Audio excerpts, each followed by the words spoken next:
శుక్లాంబరధరం విష్ణుం శశివర్ణం చతుర్భుజం ప్రసన్నవదనం ధ్యాయేత్ సర్వవిఘ్నోపశాంతయే అగజానన పద్మార్కం గజానన మహార్నిశం అనేకదంతం భక్తానాం ఏకదంతముపాస్మహే. ఓం గం గణపతే నమః. ఓం శ్రీమాత్రే నమః. ఓం శ్రీ గురుభ్యో నమః.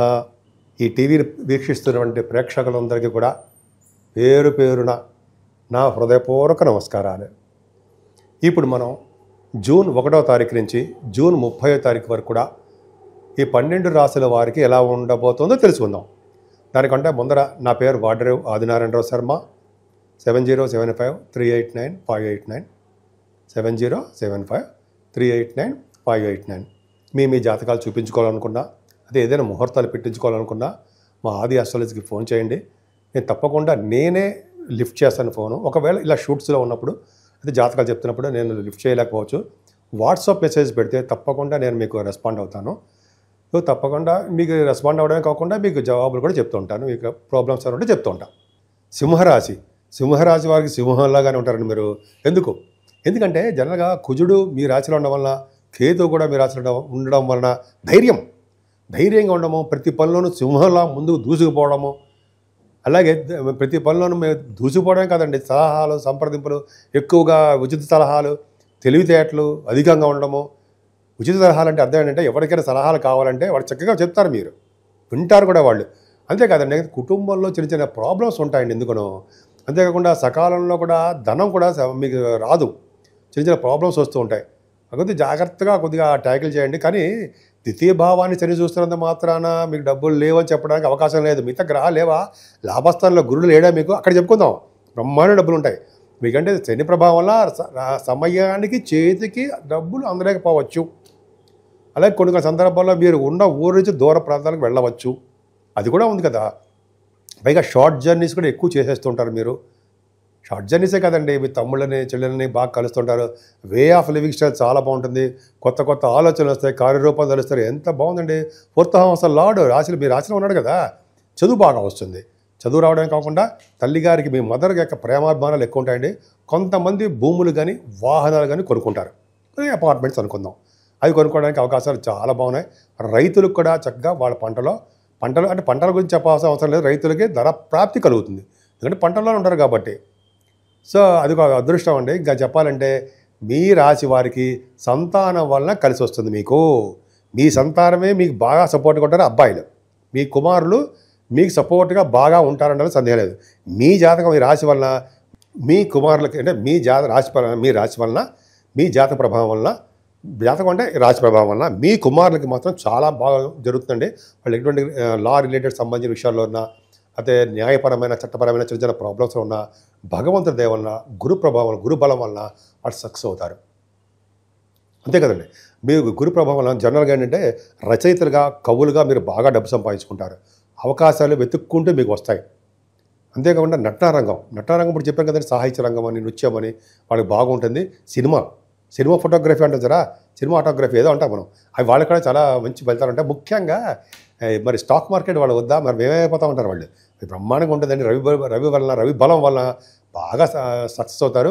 అంతేకాకుండా కొంతమంది ఎంతో కాలంగా వెయిట్ చేస్తూ ఉంటారు పదవులు, పొలిటికల్ రంగంలో పదవులు, అవి రావడానికి కూడా కొద్దిగా అవకాశాలు ఉన్నాయి. పంచమ స్థానం పర్ఫెక్ట్గా స్ట్రాంగ్.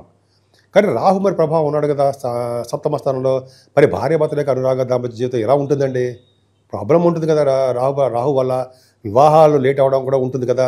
అవును, నిజంగా రాహు 7వ భావంలో అంటే వివాహాలు లేట్ అవ్వడము, లేకపోతే కొంతమందికి ఏమో భార్యాభర్తలు బాగుండకపోవడం జరుగుతుంది. నేను ఒక చోట చదివాను, 7వ భావంలో కనుక రాహు ఉంటే ఆడవాళ్ళ లేడీస్కి పెళ్ళి అయిన తర్వాత వాళ్ళ వైవాహిక జీవితం అద్భుతంగా ఉంటుందిట. ఒక చోట చదివాను నేను ఒక మ్యాగజైన్లో. సరే, అది పక్క పెడదామండి. మీ రాహుకి గురుదృష్టి ఉండడం వలన చక్కటి వివాహ శుభకార్యాలు జరుగుతాయి, భార్యాభర్తలు బాగుంటారు, ఎప్పుడు ఏ ప్రాబ్లం లేకుండా హాయిగా ఉంటారు. కానీ అమ్మవారు పూజ చేసుకోండి, సరిపోతుంది. శనీశ్వరుడు అష్టమ, ఇక్కడ మాత్రం ప్రాబ్లం అండి. మీకు అష్టమ శని దోషం చాలా ఉంది. ఎవరిని వదిలిపెట్టాడు, మిమ్మల్ని ముఖ్యంగా వదిలిపెట్టాడు. ఎందుకు చెప్తాను, 6వ ఇంటి వాడు అయిపోయాడు కాబట్టి, పైగా జలతత్వ రాశిలో ఉన్నాడు కాబట్టి మీకు వాటర్ వలన ప్రాబ్లం వస్తుంది. ఆయన చెప్పడం, ఆయన ఇచ్చి తీరుతాడు. కాకపోతే అంటే మీకు పాదాలకు దెబ్బ తగిలేట్ చేస్తూ ఉంటాడు ఆయన. వాటర్ సైన్ దగ్గరికి వెళ్ళకండి. స్విమ్మింగ్ పూల్స్ కానీ, నదులు కానీ, గోదావరి కానీ అంటుంటాం కదా మనం, వాటి దగ్గరికి వెళ్లకుండా ఉంటే మంచిది. ఆ సందర్భం వస్తే మనం ఖచ్చితంగా వెళ్తాం, నేనైనా వెళ్ళి తిడతాం. కాకపోతే అంటే ఎవరైనా పక్కన ఉంటే మంచిది, ఏ ప్రాబ్లం ఉండదు. కానీ శనీశ్వరుడు వలన అనేక రకాలుగా ఇబ్బంది పెడుతుంటాడు, ఏది కూడా సక్సెస్ కాదు. బద్ధకం, వస్తువులు పోతూ ఉంటాయి, అనారోగ్య సమస్యలు, ఏదో వెళ్తి సాటిస్ఫాక్షన్ లేకుండా ఉండము, చాలా చాలా ఇబ్బంది ఉంటుందండి. కొద్దిగా శనీశ్వరుడికి మాత్రము తైలాభిషేకాలు చేయించుకుంటూనే ఉండాలి. అది గొప్ప సూత్రం అండి అది. ఓం శం శనేశ్వరాయ నమః, ఓం శం శనేశ్వరాయ నమః, ఓం శం శనేశ్వరాయ నమః మూలమంత్రం చెప్పించారు చాలు కదండి. శనీశ్వరుడి దోషాలు నెమ్మది తగ్గిపోతాయి కదా. 9th house lord, 10th house lord శుక్రుడు ఎక్కడ భాగ్యంలో ఉన్నాడు. అది చాలా నిజంగా చాలా నాకు ఎందుకంటే సంతోషంగా ఉంది. ఎందుకంటే 10th హౌస్ లార్డ్ 9th హౌస్లో ఉన్నా, 9th హౌస్ లార్డ్ 10th హౌస్లో ఉన్న మేము చెప్తుంటాం కదా, విపరీతం రాజయోగాలు ఇస్తాడని. శుక్రుడు రాజయోగాన్ని ఇస్తున్నాడు మీకు. అంటే చరతత్వ రాశిలో ఉన్నాడు కాబట్టి విదేశ పర్యటన చేస్తాడు, విదేశాలు వెళ్ళిపోతుంటారు. విదేశాల్లో హాయి ప్రశాంతంగా చాలా కాలం ఉండడానికి అవకాశం ఉంది. సినిమా రంగంలో ఉన్న వారికి 9th భావం కదా, సినిమా రంగంలో ఉన్న వారికి అద్భుతమైన ఫలితాలు ఉంటాయి. కుజుడు కూడా బాగున్నాడు కాబట్టి రియల్ ఎస్టేట్ రంగంలో ఉన్న వ్యాపారస్తులకు చాలా బాగుంటుంది. శుక్రుడు కదా, ముఖ్యంగా వాహనాలు, కారులు కానీ, బిల్డింగ్లు కానీ, ఆభరణాలు కానీ, డ్రెస్సెస్ కానీ, మంచి డ్రెస్సెస్ కొనుక్కుంటారు కదండి. శుక్రుడు అంతా ఇంత ఫలితాలు ఇవ్వడండి. శుక్రుడు యోగించాడంటే బ్యూటిఫుల్గా అందంగా తయారవుతారు.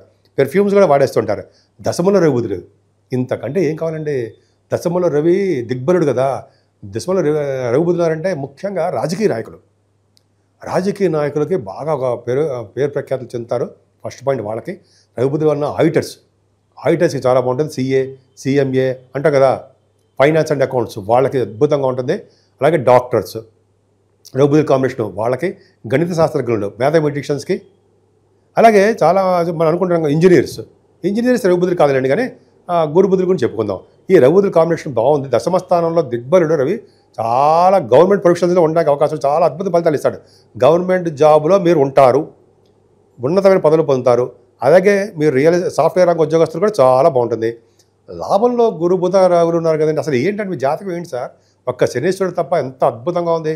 గురు బుధులు ఉండడం వల్ల ఆడిటర్స్, డాక్టర్స్, మ్యాథమెటిషియన్స్, ఇంజనీరింగ్ సంబంధించిన విద్య వాళ్ళు ఎంత బాగుంది, అద్భుతంగా ఉంది కదండి గురు బుధులు. అలాగే సినిమా రంగంలో కూడా రాణిస్తారు కదా, తర్కశాస్త్రంలో మీరు బాగా ఉంటారు. లాభంలో రవి బుధులు ఉన్నారు. మళ్ళీ దశమంలో రవి బుధులు, లాభంలో రవి బుధులు 15th నుంచి అంత అద్భుతంగా. లాభంలో రవి బుధులు అంటే ధనప్రాప్తి బాగా కలుగుతుంది, కంటిన్యూస్ ఫ్లో ఆఫ్ మనీ. గురుడు, బుధుడు, రవి అంటే బుధుడు తన ఓన్ హౌస్లో ఉన్నాడు, 2nd house lord and 11th house lord. చాలా బాగున్నాడు కదా మీకు. భాగ్య, రాజ్య, లాభస్థానాలు కొట్టచెడుగా బ్రహ్మాండం కనిపిస్తున్నాయి. కాబట్టే మీకు నెల మొత్తం కూడా ఏం భయపడాల్సిన అవసరం లేదు. శనీశ్వరుడికి పూజ చేసుకోండి. 11వ భావంలో ఉన్నటువంటి గురుడు రక్షగా మిమ్మల్ని కాపాడుతూ ఉంటాడు. బుధ, రవిలు చాలా అద్భుతమైన పొజిషన్లో ఉన్నారు.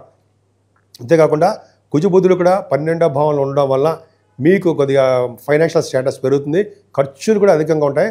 డాక్టర్స్ వృత్తిలో ఉన్న వారికి ఆపరేషన్స్ కూడా చేస్తూ ఉంటారు. వాళ్ళకి కర్కాటక రాశి కదండి, కుజబుధులు ఖచ్చితంగా డాక్టర్సే. వాళ్ళకి మంచి నేమ్ అండ్ ఫేమ్ రావడం తథ్యం. అలాగే మీరు ఈ నెల మొత్తం కూడా రావుకేతుల మధ్యలో ప్లానెట్స్ ఉండిపోయాయి కాబట్టి, కాలసర్ప దోషాలు ఉండిపోయారు కాబట్టి రావుకేతులకి పూజ చేయించుకోవడము, అలాగే సుబ్రహ్మణ్య స్వామికి పూజ చేయించడం వల్ల, అయితే సుబ్రహ్మణ్య స్వామికి ప్రతిష్ఠ చేయడం వల్ల మోపిదేవిలో మీకు మంచి జరగడానికి అవకాశాలు ఎక్కువ ఉన్నాయి. జూన్ నెల మొత్తం కూడా 3 గ్రహాల ప్రభావం ఉంది. ఒకటి శనీశ్వరుడు ప్రభావం మీనరాశిలో ఉండడం, నీటి వలన గండాలు, అలాగే ఫైర్ సంబంధించిన వ్యవహారాలు ఉండము, పిడుగుల వలన గండాలు ఉంటాయి. అలాగే రాహుకేతుల మధ్యలో సర్పదోషం, కాలసర్పదోషంలో ఉండిపోయాయి, సవ్యకాల సర్పదోషంలో ఉండిపోయాయి. అంటే ఈ 3 గ్రహాల మధ్యలో మిగతా గ్రహాలన్నీ కూడా ఉండిపోవడం వలన 12 రాశుల వాళ్ళకి అనుకున్నంత శుభఫలితాలు రాలేకపోతుంటాయి. కాబట్టి మనం రాహుకేతులకు సంబంధించినటువంటి పూజలు చేసుకోవడము, మెయిన్ కాళహస్తి వెళ్ళాలండి.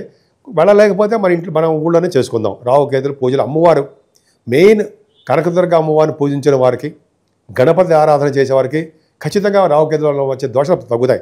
ముఖ్యంగా చాలామంది చెప్తారు కదా, కలియుగంలో అమ్మవారు గౌరీ అండ్ వినాయక అంటే కలియుగంలో గౌరీదేవిని అంటే అమ్మవారిని, అలాగే వినాయకుడిని పూజించాలి అంటాం కదా మనం.